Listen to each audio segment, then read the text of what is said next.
Salam, hörmətli müəllimlər və abituriyentlər. Belə bir maraqlı məsələmiz var.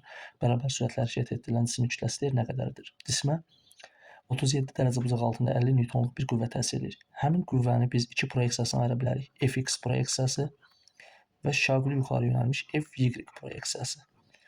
Cisim həmçinin sağa doğru hərəkət etdiyindən cismə hərəkətin əksinə yönəlmiş bir sürtünmə qüvvəsi təsir edir. Əgər cisim bərabər sürətlə hərəkət edirsə, bu zaman Fx bərabər olmalıdır F sürtünmə qüvvəsinə. F sürtünmə də öz növbəsində bərabərdir nü n-ə. Cismin bilirik ki, ağırlıq qüvvəsi aşağı doğru yönəlir mg.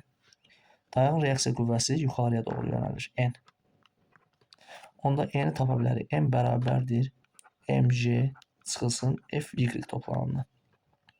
Fx nəyə bərabərdir? Fx bərabərdir F vurulsun kosinus 37 dərəcəyə.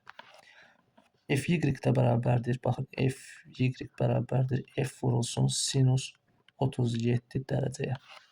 Onda gətirib ifadələri yerinə yazsaq, yaza bilərik Fx üçün F kosinus 37 dərəcə bərabərdir.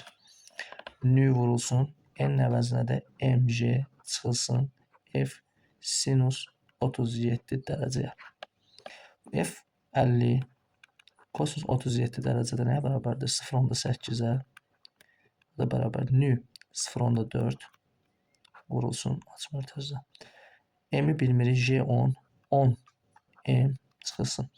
F sinus deməli sinus 37 0,6 50 vurulsun 0,6-ya. Sadələşdirmə aparsaq bununla bu çıxacaq, burada 2 qalır. Onda nə olacaq? 100 bərabərdir 10 M çıxılsın 30. 10 M bərabərdir 130. M də bərabərdir 13 kiloqram. Cavab